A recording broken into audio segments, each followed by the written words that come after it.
আসসালামু আলাইকুম সবাইকে আবারও ওয়েলকাম করছি আমার আজকের রেসিপিতে। আজকে আমি আপনাদের দেখাবো খুবই মজাদার মাওয়া কুলফি আইসক্রিম প্রিমিক্স, যা আপনারা ঘরে থাকা উপকরণ দিয়ে খুব সহজেই বানিয়ে নিতে পারেন এবং এর স্বাদ মার্কেট স্টাইলের থেকে কোনো অংশে কম নেই। তো চলুন শুরু করা যাক।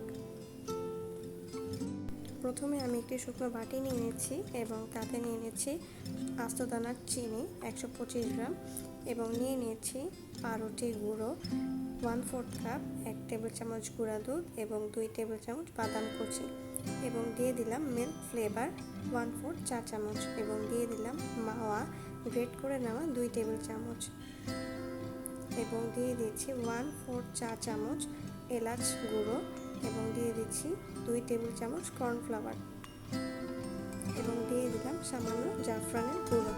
এখন আমরা এগুলো খুব ভালো করে মিশিয়ে নেব। এখানে আমি পাউরুটির গুঁড়োটা ইনস্ট্যান্ট করে নিয়ে ভেজা অবস্থায় ব্যবহার করেছি, আমি কোনো শুকনো ব্রেড ক্রাম্ব ব্যবহার করিনি।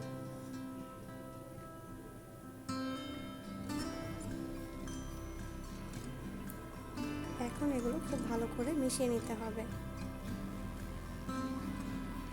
মেশানো হয়ে গেছে, এখন আমি এটা একটা জিপলক ব্যাগে নিয়ে নিচ্ছি। জিপলক ব্যাগের মুখটা খুব ভালো করে বন্ধ করে দিতে হবে। হয়ে গেল আমাদের ইনস্ট্যান্ট কুলফি প্রিমিক্স, যা দিয়ে আপনারা খুব জলদি কুলফি আইসক্রিম বানিয়ে পরিবেশন করতে পারেন। আশা করি আপনাদের রেসিপিটি ভালো লাগবে।